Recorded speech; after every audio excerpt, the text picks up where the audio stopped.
사도행전 22장 25절에서 27절의 말씀을 저와 여러분이 교독하도록 하겠습니다. 가죽줄로 바울을 매니 바울이 곁에 서 있는 백부장더러 이르되 너희가 로마 시민된 자를 죄도 정하지 아니하고 채찍질할 수 있느냐 하니 백부장이 듣고 와서 천부장에게 전하여 이르되 어찌하려 하느냐 이는 로마 시민이라 하니 27절 같이 읽겠습니다. 천부장이 와서 바울에게 말하되 내가 로마 시민이냐 내게 말하라 이르되 그러하다. 아멘.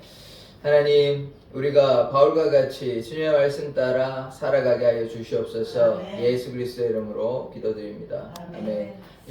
사도행전 22장의 말씀은 바울이 자신이 어떻게 회심하였는지 자신을 변호하고 있는 것입니다. 바울이 원래 유대인들과 같이 자신을 지금 박해하고 있는 유대인들과 똑같은 사람이었습니다. 똑같은 사람인 것보다 더한 이제 악한 사람이었죠. 왜냐하면 예수님을 믿는 자들 한두 사람을 그렇게 하는 거 아니라 수십 명 정도 될 겁니다. 그 사람들 예루살렘에서만 박해한 것이 아니라 다메섹까지 가가지고 그들을 다메섹은 꽤 거리가 되거든요. 일주일 정도의 거리인데까지 가가지고 거기서도 예수 믿는 자들을 이제 모조리 다 없애야 되겠다. 이제 그 예수 믿는 사람들 나는 보기가 너무 싫다. 그래서 그들을 가만히 내두는 것이 아니라 멀리까지 가가지고 그 사람들 다 잡아와가지고 그렇게 박해하였던 사람이 바울이었습니다. 그런데 다메섹에서 예수를 만나서 완전히 변화가 된 것이죠. 그래서 지금 바울이 그럼 이런 얘기를 왜 하냐면 나도 여러분들과 같이 너희들과 같이 예수를 박해하던 자였는데 그런데 내가 예수를 만나고 변화가 됐고 예수는 우리의 구세주고 참 하나님의 아들이다 이 얘기를 하는 거예요. 그러니까 나도 너희들과 같이 정말 율법에 정통한 자고 정말 열심을 가지고 그렇게 했는데 보니까 이게 아니고 예수가 정말 구원자이시고 하나님의 아들이시고 메시아란 얘기를 지금 하고 있는 것입니다. 그래서 바울이 어떻습니까? 가말리알 문화에서 상당히 명성 있는 그 랍비인 가말리알 문화에서 공부했던 자입니다.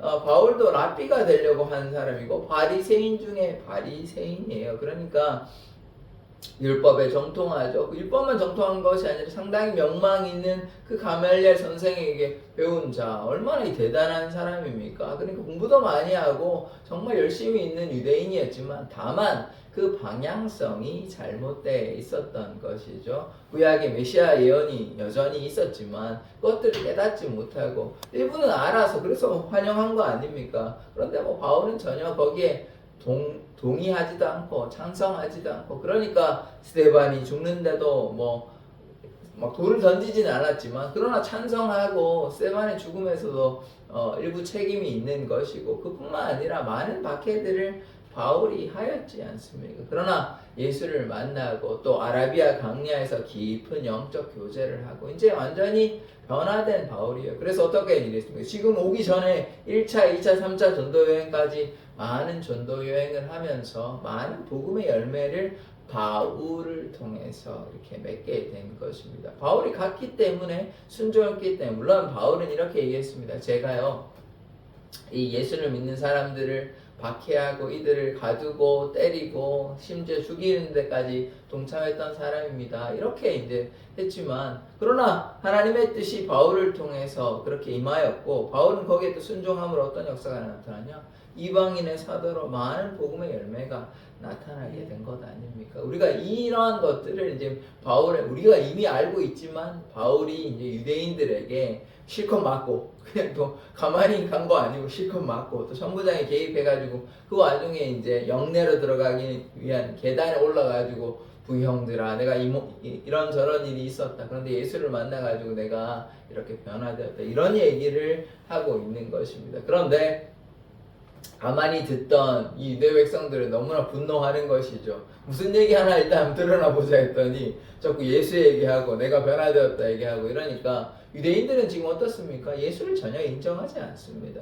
회심하기 전에 바울처럼 예수를 박해하고 예수를 믿는 자들을 박해하는 데 앞장서는 사람들이지 예수를 인정하는 사람들이 아닙니다. 그러다 보니까 더 분노하고 이제 티끌 던지고 어떤 옷을 벗어 던지고 이제 이게 분노의 표현이거든요. 이제 바울을 어떻게 해야 된다. 어제 뭐라고 얘기했냐면 세상에서 없애버리자, 살려둘 자가 아니다.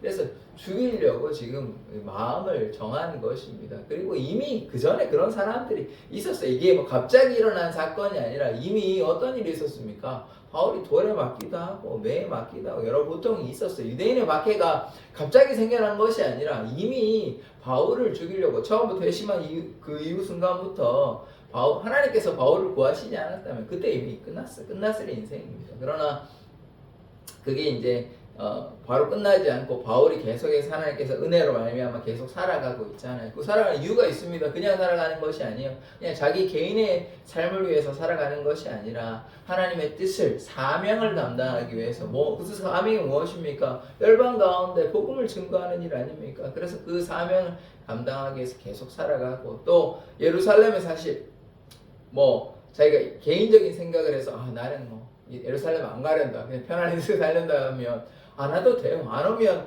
어떤 일이 있습니까? 박해는 없는 거예요. 그냥 편안하게 살 수 있습니다. 그러나 주님 앞에는 굉장히 부끄럽겠죠. 그런데 그렇지 않습니다. 왜냐하면 바울이 회심한 이후에는 오로지 주님만을 위해 사는 인생에 나는 없고 주님만 드러나는 그리스도만 드러나는 인생이기 때문에 피하겠습니까? 죽음인들 피하겠습니까? 죽기까지 이제 주님을 따라가려고 하기 때문에 결국 나중에 또 순교하게 되고요. 그러니까 예루살렘에 가는 것을 피하지 않습니다. 환난과 결박이 기다린다고 그 예언의 말씀이 그대로 성취된 것 아닙니까? 그러나 그거에 개의치 않고 와서 결국은 맞죠. 여러 수차례 맞습니다.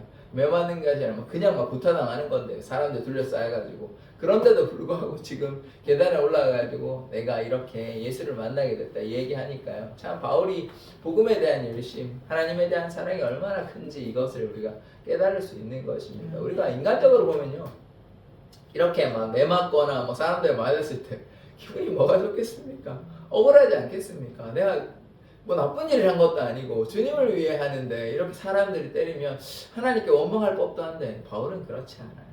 감사하고 기쁨으로 이런 사실 수차례 맞았잖아요. 상당히 얼마나 맞았는지는 알 수 없지만 상당히 좀 아팠을 것입니다. 그런데도 불구하고 이제 계단에 올라가가지고 이렇게 복음을 위해서 이제 애를 쓰고 있으니까. 그런데 이제 결국은 듣고 잠잠히 듣고 있던 유대 백성들이 더 이상 이제 참지 아니하고 틱을 던지면서 이제 바울을 없애려고 이렇게 하는 장면이 어제까지의 장면이었습니다. 그런데 이제 어떤 일이 어제 마무리됐냐면 천부장이 이제 가만히 보다가 이 사건이 그냥 말로 해결되지 않을 것 같아가지고 바울을 채찍질하여 신문하라 이렇게 이야기하거든요.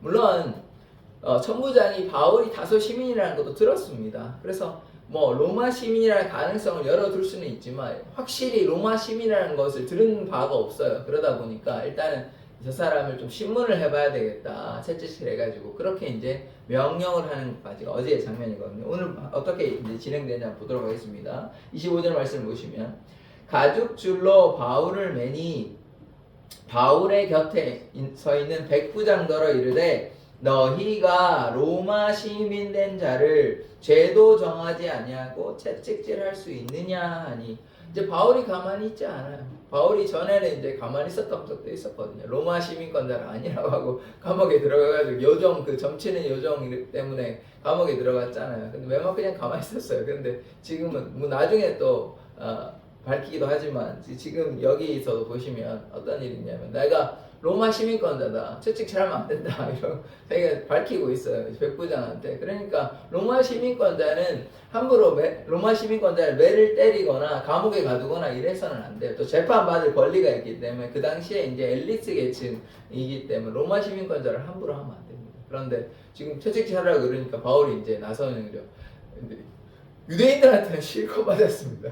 유대인들은 실컷 맞았는데 이 천부장한테는 천부장이 로마 시민권자가 뒤에 나오겠지만 그런데 이제 로마 시민권자 이렇게 때리면 안 된다고 이제 자기의 이제 로마 시민권의 권리를 이야기하는 것이죠. 자, 그 다음에 말씀을 보시면 27절의 말씀. 천부장이 와서 바울에게 말하되 내가 로마 시민이냐 내게 말하라 이르되 그러하다. 이 천부장에게 확실히 나는 로마 시민권자임을 밝히고 있습니다. 로마 시민권자는 뭐냐면 아까도 말씀드린 것처럼 재판을 받을 권리, 심지어 황제에게도 호소할 수 있는 권리가 있습니다. 그리고 채찍질 당하지 않아요. 재판을 받고 적법한 법적 절차를 거쳐야 되는 거예요. 그냥 막무가내로 신문하거나 이래서는 안 돼. 감옥에 가두거나 매질해서는 안 되는 것이에요. 그래서 이런 권리가 있기 때문에 이런 권리를 이야기하고 내가 로마 시민이라고 천부장에게 확실하게 밝히고 있는 것입니다. 그래서 이 말씀을 얘기하고 있고요. 자, 그 다음에 이제 26절을 제가 빼먹고 얘기했는데 26절 한번 다시 보겠습니다. 백부장이 듣고 천부장에게 전하여 이르되 어찌하려 하느냐 이는 로마 시민이라 하니. 그러니까 백부장이 천부장에게 이 바울의 말을 전해주는 것이죠. 이 바울이 로마 시민이다. 그래서 오늘 25절에서부터 27절의 말씀은 별 내용이 없습니다. 무슨 내용이냐? 바울이 로마 시민이다 얘기하는 것이에요. 그러니까 이 바울이 로마 시민인 것처럼 이게 어떤 상징으로 혹은 비유로 우리가 이해할 수 있냐면 바울이 상당히 이제 특권 계층이었거든요. 그 당시에 로마 시민이라면 상당히 힘이 있지 않습니까? 남들은 그냥 채찍질하고 할 수 있는데 이 사람은 채찍질도 못하고 재판 받아야 되고 감옥에 함부로 못 가두고 이런 것이 원리가 있는 커다란 권리잖아요. 그런 것처럼 우리에게 뭐가 있습니까? 바울도 물론 그게 있었죠. 천국 시민권이 우리에게 있습니다. 바울에게는 로마 시민권, 이게 그 당시에는 뭐 인간적으로 보기엔 대단한 거 맞아요. 대단한 거 맞는데 우리에게 이거보다 더 좋은 것이 있어요. 천국 시민권이 있어요. 우리가 한국인이라는 권리가 지금 참 한국이 부강한 나라가 돼가지고 여건의 힘도 좋고 한국인이라면 자부심도 있고 불과 한 30년 전, 40년 전 이러면 한국인 그러면 한국 뭐 잘 몰라. 아시아 정도. 그 당시에 일본이 또 부강한 나라고 이랬는데 우리나라 그렇게 잘 사는 나라가 아니었잖아요. 그런데 뭐 이제 올림픽도 하고 이제 지금은 뭐 경제 대국이고 군사 대국이고 상당히 부강한 나라가 되었잖아요. 그런데 뭐 3, 40년만 그전에는 뭐 너무나 가난한 나라였고 전쟁 이후에 얼마나 힘든 나라였습니까? 그런데 이제 우리 한국인이라면 우리가 이제 자부심을 가질 만한 세계가 인정하는, 왜냐하면 문화 강국이 됐고 경제 강국이 됐고 군사 대국이 됐습니다. 이거는 뭐 이렇게 소설을 쓰는 게 아니고 그런 경제적인 데이터, 그런 우리 이 객관적인 자료들이 다 있습니다. 이건 세계가 인정하는 거니까요. 한국의 어떤 문화들이 굉장히 이제 뭐 영화라든지 노래라든지 이런 것들이 굉장한 힘을 가지고 있거든요. 그러니까 제가 이제 무엇을 얘기하냐면 이렇게 한국이 부강한 나라가 됐고 세계에서 인정받는 한국이라는 이 자부심이 대단하잖아요. 바울에게는 로마 시민권이 그러한 것이고 물론 뭐 이것을 드러내거나 자랑하지는 않았습니다만 그런 자부심은 있는 것이죠. 마찬가지로 우리는요 천국 시민권을 가진 자입니다. 이것이 우리에게 커다란 자부심을 가진 자예요. 그러니까 세상이 이제 뭐 이렇게 우리가 이해하면 좋을 것 같아요. 돈이 많은 사람, 여유가 있는 사람, 부자인 사람은 뭐 돈에 대해서 걱정하지 않잖아요. 이제 돈이 없으니까 어떤 사람들은 뭐 이걸 어떻게 해야 되냐, 뭐 이렇게 괴롭죠. 그런 상황들이 이해는 되지만, 그러나 돈이 여유가 있고 이런 사람들은 뭐 그런 일에 전혀 개의치 않잖아요. 이런 뭐 작은 돈에 이렇게 힘들지 않고 또 자기가 원하는 대로 할 수 있잖아요. 원하는 대로 할 수 있는 그런 여유가 그들에게 있기 때문입니다. 이것이 뭐예요? 뭐 다른 사람이 인정하든 인정하지 않든 그건 뭐 별로 중요하지 않습니다. 그냥 자기가 원하는 대로 하고 싶은 거 다 마음껏 할 수 있는 것이에요. 그게 부자의 여유 아닙니까? 그럼 마찬가지로 다른 사람들이 우리를 인정하든 인정하지 않든 상관없는 것이에요. 우리에게 뭐가 있습니까? 우리에게는 천국 시민권이 있는 것이, 이것이 우리에게 커다란 은혜임을 우리가 깨닫기를 원합니다. 사람들이 인정하든 인정하지 못하든 아까 그 부자의 여유가 우리에게 있습니다. 왜냐하면 우리는 이 땅에서 끝나는 인생이 아니라 영원한 행복을 가진 사람, 인생 복락, 우리 저 높은 곳을 향하여 그렇게 날마다 나아가는 것이, 왜냐하면 우리는 하늘에 속한 사람이고 하늘 소망을 가지고 있고 천국에서 우리를 파송하는, 우리는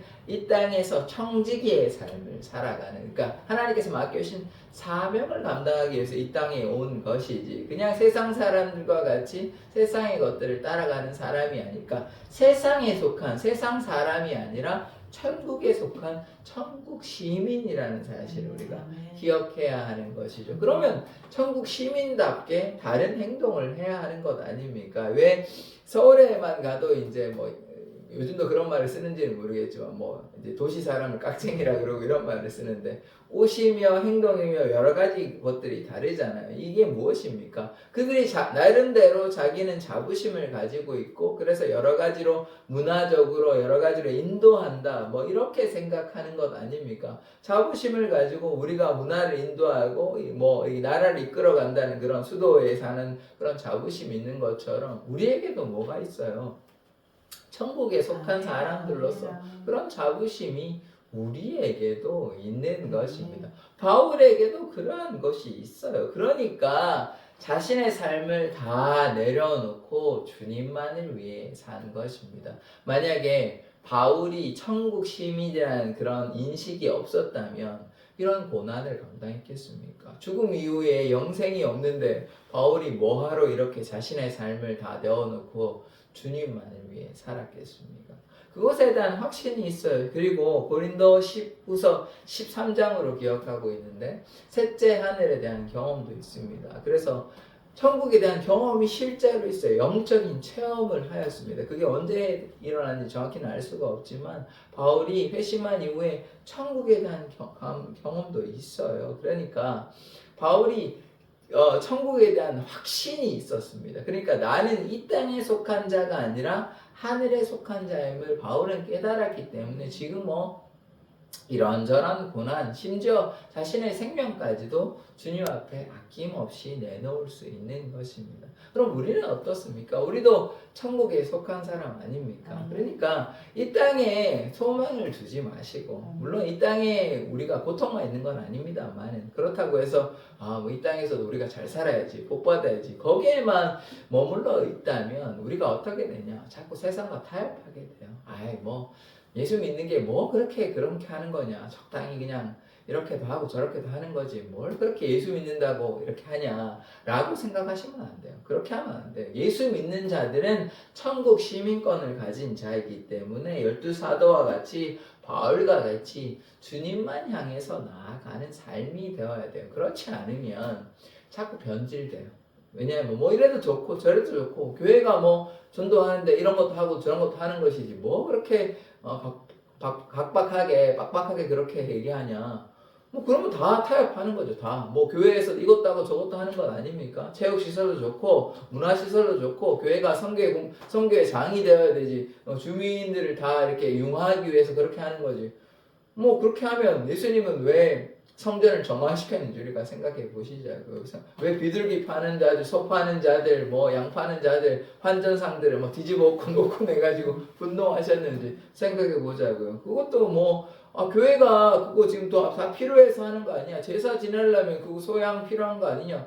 근데 왜 예수님은 왜 그거 다 분노하시면 뒤집어 엎으셨냐고요? 그거 제사하려면 다 필요한 거 아니냐고 그렇게 얘기할 수 있는 거 아닙니까? 그러니까 우리가 잘 분별해야 됩니다. 타협하면요 끝도 없어요. 끝도 없어요. 그냥 교회가 다 뭐 전도하기 위해서 문화센터도 하고 그 지역 주민들을 해가지고 심지어 수영장까지 있는 교회도 있어요. 그러니까 우리가 잘 구분해서 보아야 하는 것입니다. 저는 모르겠습니다. 제가 성경을 이해하고 또 하나님의 뜻을 우리가 생각해보고 또 초대교회 또 예수님께서 말씀하신 여러 가지를 우리가 종합해 본다면 교회는요 예배 공동체고 하나님의 사명을 감당하는 사명 공동체가 되어야 되지. 교회가 무슨 문화센터가 되고 체육시설이 있고 오락시설이 있고 뭐 여러 가지 것들을 자꾸 교회 안에서 한다?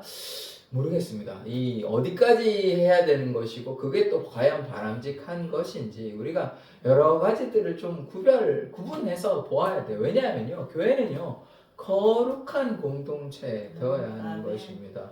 그 종교개혁의 이유가 무엇입니까? 변질되었다는 것 아니에요. 면대부 해가지고 막 헌금했는데 죄가 사하신다는 이런 말도 안 되는 이야기를 하고 교회가 타락해가지고 무슨 교황이니 이렇게 하고 또 어떻게 됩니까?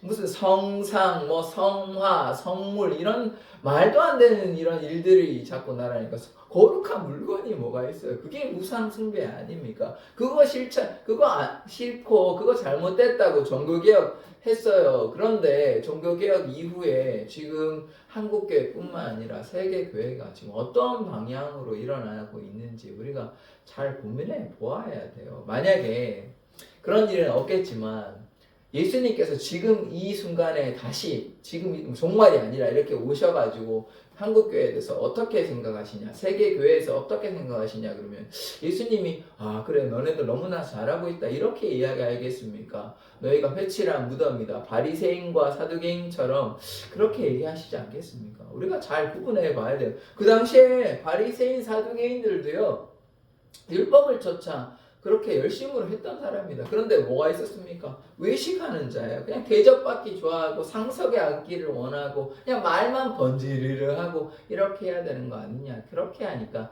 이 하나님의 뜻에 대해서 하나님의 계획에 대해서는 뭐 별로 관심 없고 그냥 뭐 율법만 이렇게 지켜야 돼. 말만 떠올리고 다니고 이렇게 한 거예요. 그러니까 하나님의 뜻이 무엇인지를 우리가 잘 구분해 보아야 하는 것입니다. 그런데 예수님께서 심지어 뭐라고 얘기했습니까? 성전도 내가 저거 사흘 만에 옮을 수 있다. 예수님의 몸이 성전이에요. 교회예요. 교회의 의미는 교회가 예수님께서 머리 대신 공동체 아닙니까? 건물이 이제 중요하지 않아요. 그 성전 중심의 신앙은 구약으로 끝난 거예요. 이제는 뭐 성전이 중요하지 않아요. 그런데 어떻습니까? 우리가 한번 돌아보십시다. 교황이 있는 시대에는 뭐 이게 그거 잘못된 거지만 막 성전 세우고 막 대성당 세우고 이렇게 막 번지를 한 거 했잖아요. 그런데 지금 우리 한국 교회 혹은 세계 교회가 보면 외형적으로 큰 건물 지으고 교회 안에 이것저것 놓고 이렇게 하는 것이 과연 하나님께서 기뻐하시는 일인지 한번 우리가 고민해 보자고요. 그러니까 제가 뭐 무조건 그것이 다 잘못됐다고 얘기할 수는 없지만 그것이 좀 변질의 시작은 아닙니까? 그리고 제가 웬만하면 이런 얘기를 좀 안 하고 싶은데 뭐 여러 가지 뭐 제가 다 나열할 수 있지만 한 가지만 얘기하겠습니다. 세습 이런 문제 잘못된 것 아닙니까? 그러니까 제가 뭐 이렇게 막 그 비판을 하기 위해서 막 이렇게 얘기하고 싶은 게 아니라 교회의 본질은 뭐냐 이겁니다. 교회의 본질이 제가 뭐 그거를 뭐 그거 한다고 뭐 제가 무슨 이득이 있습니까? 저도 마음이 아파요. 그 얘기 별로 저도 안 하고 싶어요. 근데 본질은 그게 아니단 말이에요. 잘못하고 있는 우상 숭배하고 있는 이스라엘 백성에게 선지자가 침묵해서는 안 되는 거 아닙니까? 하나님을 향해 믿음으로 나아가야 되지. 잘못된 변질된 복음, 뭐 기복신앙 그리고 자꾸 양적 성장을 하고 교회가 그냥 온갖 문화의 잡동사니가 되면 이게 교회의 순수성을 지키는 건 아니잖아요. 우리가 바울의 삶을 한번 보시고 12사도의 삶을 한번 보시자고요. 종교개혁의 이유가 오직 말씀, 오직 믿음, 오직 은혜 그런 얘기 해놓고는 왜 거슬려서 자꾸 천주교 하듯이 그렇게 따라가려고 하는 거냐고요. 왜 교회가 무슨 기득권 세력이 돼가지고 그렇게 하고 있고 정치적으로 개입하고 지금 대제사장들처럼 자기가 기득권이 돼가지고 예수님을 못마땅해 가지고 뭐 했습니까? 예수님 죽인 자들이 그들이에요. 종교 지도자들이라니까요. 그러니까 우리가 잘 한번 빗대어 봐야 돼요. 그 당시에 예수님은 왜 그들을 향해서 종교 지도자를 바리새인 사두개인들을 향해서 분노하셨는지 왜 성전을 정화하셨는지 그 말씀을 오늘 현대 지금 2025년에 한번 비추어 보자고요. 말씀 중심으로 하자면서요. 그게 개혁적인 신앙 아닙니까? 그래놓고는 왜 양적인 성장만 하고 교회가 온갖 변질돼가지고 잡동사니를 잔뜩 넣어놓고 그게 교회가 하는 일이다라고 얘기하면 하나님께서 기뻐하시겠습니까? 하나님께서 제일 싫어하시는 게 뭐예요? 우상 숭배하는 겁니다. 우상 숭배하는 거. 그러면 왜 이스라엘 백성들을 그렇게 망하게 하셨습니까? 우상 숭배해서 그래요. 우상 숭배해서 막 금송아지 만들고 바알신 섬기고 이렇게 하니까 하나님이 뭐 너무 못마땅하죠. 그래도 사랑하니까 용서하시고 했는데 도저히 안 돼가지고 이스라엘도 망하고 유다도 남유다도 망하지 않습니까? 다 망하는 것. 그 이유는 무엇입니까? 하나님께 순종하지 아니하고 이방신 섬기고 그렇게 잘못해서 그런 거예요. 그런데 우리가 바울을 보고 또 사도들을 보면 그런 거 없습니다. 뭐 자기를 드러내는 게 없어요. 오로지 주님만을 위해서 살아가고 초대교회 어떻습니까? 욕심 부리지 않아요. 자기 뭐 바나바도 그렇고 아나니아 삽비라는 좀 잘못됐지만 어쨌든 자기의 재산을 팔아서 나누어 주고 이게 초대교회의 모습입니다. 그런데 현대 교회의 모습은 그러합니까? 안 되죠. 아니죠. 그러다 보니까 유럽 교회가 망한 이유가 뭐예요? 점점 타협하고 뭐 동성애도 좋다. 미국도 지금 안타까운 게 감리교회 수장이라는 사람이 동성애자입니다.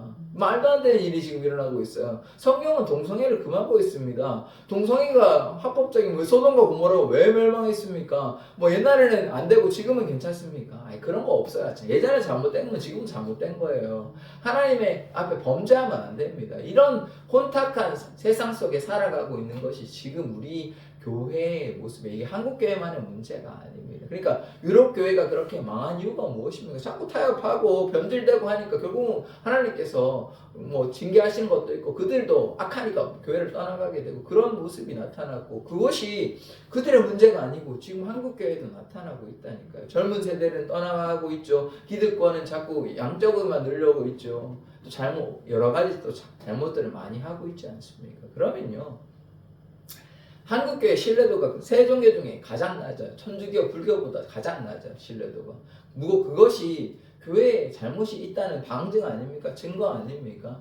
물론 세상이 악해지는 것도 있습니다. 교회가 못한 것만 있지 않아요. 많은 기부도 많이 하고 여러 가지 뭐 돌본 거 한두 개가 아닙니다. 그 예전에 뭐 병원 세운 거 다 뭐 교회 관련된 선교사들이 있는 것이고 이 나라에 지금 뭐 독립운동가부터 잘한 그 산 다 기독교인입니다. 그리고 이승만 대통령도 기독교인이고 그런데 그럼에도 불구하고 우리가 지난날에 잘못이 적지 않아요. 그러다 보니까 우리가 교회가 신뢰를 잃게 된 것이거든요. 그래서 이제 말씀을 정리하자면 교회가 천국 시민권이 모인 공동체 아닙니까? 그래서 우리가 하나님을 향해서 믿음으로 나아가야 되는데 변질되어서 뭐 이렇게 좌로도 치우치고 우로도 치우치고 뭐 뜨거웠다가 차가웠다가 마음대로 뭐 하면 하나님께 책망받는 교회 아닙니까? 첫사랑을 잃어버린 교회 아니에요. 그 요한계시록에 나오면 첫사랑을 잃어버렸다. 에베소의 교회로 기억하는데 그렇게 이야기합니다. 지금 한국 교회가 그렇지 않나 한번 고민해 봐야 돼요. 그냥 아예 뭐 이 정도 하겠습니다. 자꾸 얘기하면 저도 계속 얘기할 것 같아가지고 그러니까 그렇게 하면 안 돼요. 제가 다시 말씀드리지만 이 교회를 뭐 제가 비난하거나 비판하려고 하는 것이 아닙니다. 교회의 본질은 무엇인지 한번 고민해 보자고. 하나님의 뜻을 향해서 나아가는 것은 무엇이고 천국 시민권을 가진 것은 무엇이고 교회는 무슨 의미인지를 우리가 고민해 보시자고요. 지금의 우리가 이렇게 하는 모습이 그냥 뭐 세상이 이런데 우리가 뭐 AI를 하고 이렇게 하는데 뭐 언제까지냐 뭐 복음의 순수성만 외치고 이렇게 하면 되냐.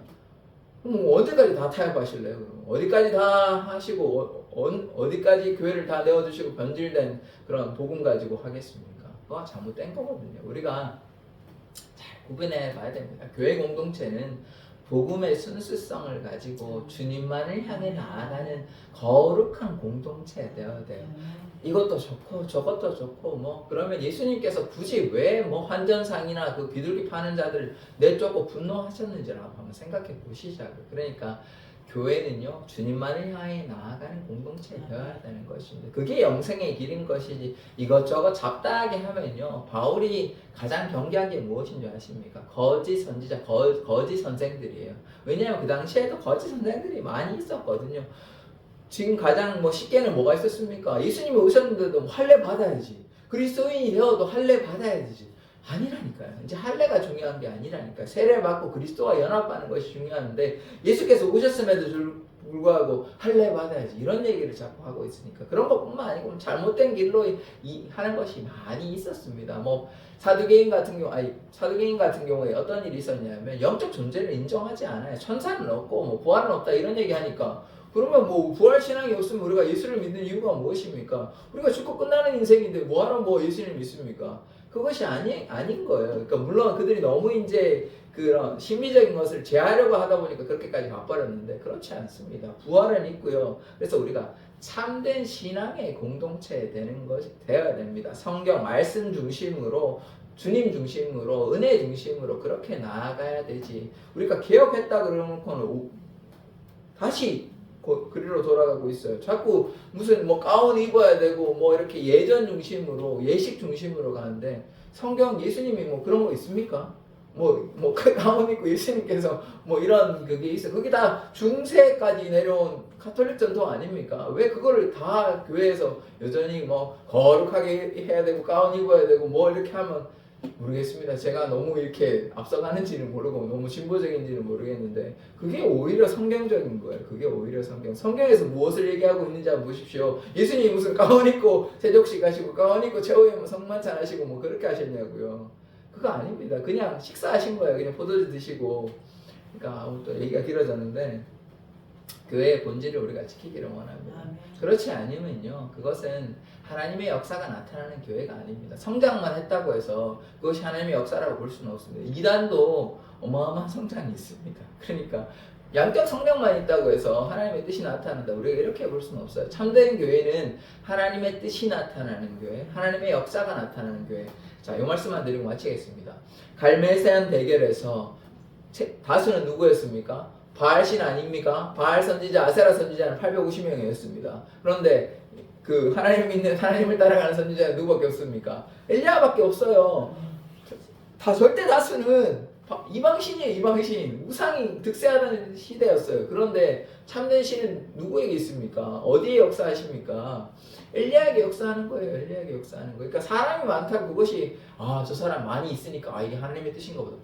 이렇게 볼 수 없습니다. 이방 따라가는 사람들이 악한 자들이에요. 그러니까 뭐 사람만 많다고 그것이 무조건 하나님의 역사라고 이렇게 봐서도 안 되는 것입니다. 이단들 보면 뭐 하나님 이름 팔아가지고 잘못된 일 얼마나 많이 합니까? 신천지라 보면 통일교랑 보면 완전히 뭐 잘못된 길로 나아가고 있잖아요. 하나님 이름 팔아가지고 그들은 다 하나님께 징계를 받아야 마땅한 자들입니다. 그러니까요, 사람이 많다고 해서 그것이 꼭 하나님의 뜻이다 이렇게 볼 수는 없는 것입니다. 진리 가운데 거하고 주님만을 향해 나아갔을 때 거기에 참된 부흥이 있고 그리고 거기에 영적 성장이 있으면 그게 하나님의 뜻인 것이지, 진리 가운데 거하지 아니하고 변질되어서 잘못된 길로 막 나아가는데 세상과 타협해서 그런데 그 부흥이 있다, 그게 하나님의 역사라 보기는 좀 힘들지 않을까 저는 싶습니다. 그래서 진리 가운데 거하는 자, 타협하지 않는 자, 주님만을 향해 나아가는 자, 그것이 바울의 삶이고 그것이 천국 시민권을 가진 사람들의 모습입니다. 그렇지 아니하고 이것도 좋고 저것도 좋다고 자꾸 얘기하면요, 그러면 다 내어주고 교회의 의미는 필요가 없습니다. 그러니까 자꾸 뭐 타종교 대화한다고 해서 스님이 교회에 와가지고 월요일날 와가지고 강의하고 다른 종교 사람들이 와가지고 이슬람 교회 사람들이 와가지고 그렇게 얘기하는 뭐 제가 이름도 밝힐 수 있는데 그 상당히 인정받는 설교가인데 그 사람은 그런 일도 하였습니다. 그러니까 모르겠습니다. 제가 너무 빡빡하게 그렇게 하는지는 모르겠는데 교회가 그렇게 해서는 안 됩니다. 저는 그렇게 봅니다. 아무리 그 목사님이 설교도 잘하고 그러면 맞거든요. 그런데 그런 말씀해도 저는 타협하면 안 된다고 봅니다. 불교든 이슬람교든 다 사단의 장난이라고 저는 단언할 수 있습니다. 거기에 무슨 뭐 구원이 있습니까? 그러면 뭐하러 우리 예수 믿습니까? 적당히 그냥 신앙생활하고 우리 편한 대로 살면 되지. 굳이 뭐 예수님 믿어가지고 예수가 구원자다 그리고 진리다 그리고 그렇게 얘기할 필요가 뭐가 있어요. 우리가 뭐 이슬람도 좋고 말도 안 되는 일들을 막 지금 일어나고 있거든요. 그러니까 안타까운 일들이 일어나는 게 한두 개가 아닙니다. 그렇게 해서는 안 돼요. 동성애와 타협해서는 안 되고 범죄와 타협해서는 안 되고 불의한 잘못된 것에 타협해서는 안 되는 것입니다. 참된 복음을 지켜야 되죠. 그러면 선지자들은 왜 그렇게 주님만을 향해서 그 주님의 뜻을 위해서 그렇게 애를 썼고 왜 열두 사도와 바울은 이렇게 자신의 생명을 내어놓고 주님만을 위해서 애를 썼는지 우리가 생각해 보시자고요. 그런데 지금 한국 교회나 세계 교회나 여러 가지 모습들은 그렇지 않은 것이 너무나 많이 있습니다. 그래서 우리가 그렇게 해서는 안 되는 것이에요. 주님만을 위해서 참된 사명 감당하는 공동체가 그것이 참된 교회의 모습인 것입니다. 그래서 우리가 주님만을 향해 나아가기를 원합니다. 그럴 때 우리가 영생이 있고 구원이 있지요. 적당히 이것도 하고 저것도 하고 그래도 우리는 구원이 있다 그렇게 생각하실지 모르겠지만 하나님은 다르게 생각하실 수 있습니다. 그게 나오는 게 마태복음 7장이에요. 마태복음 7장. 나도 주의 이름으로 이것도 하고 저것도 했고 귀신도 쫓아내고 여러 가지 일을 했는데 왜 나를 몰라 하십니까? 네가 제대로 된 것을 하지 않았기 때문에 타협해서 그런 거예요. 변질되어서 그런 거예요. 그렇게 하면 안 됩니다. 하나님을 향해서 믿음으로 나아갔던 사도들과 바울의 삶을 우리가 보시고 말씀 중심으로 나아가야 되지 전통 중심으로 한다. 그러면 그게 전통이지. 그게 무슨 성경 말씀입니까? 그렇게 해서는 안 되는 것이요. 말씀 중심으로 하나님 성령 중심으로 우리가 주님의 뜻 가운데 거하며 말씀과 기도로 나아가야 하지. 세상의 문화들이 교회에 잔뜩 들어와가지고 그것이 하나님의 뜻을 위한 것이다. 그게 변질된 것이고 그게 타협한 것입니다. 우리가 잘 구별해야 돼요. 우상 숭배의 의미가 수요일날 또 볼 텐데 무엇인지 한번 생각해 보시자고요. 주님을 떠나간 모든 것들이 다 우상 숭배입니다. 그래서 우리가 그렇게 변질되어서는 안 되는 것입니다. 주님만 향해서 믿음으로 나아가는 우리 사랑의 교회 되기를 원합니다. 기도하겠습니다. 하나님, 바울에게 로마 시민권이 있었던 것처럼 우리에게는 천국 시민권을 가진 사람입니다. 우리가 이 땅에 속한 사람이 아니라 하늘에 속한 사람임을 기억하며 날마다 주님의 말씀에 순종하며 주님의 나라와 영광을 위해서 타협하지 아니하고 변질되지 아니하며 주님의 뜻을 향해 표대를 향해 나아가는 자 될 수 있도록 인도하여 주시옵소서. 예수 그리스도의 이름으로 기도드립니다.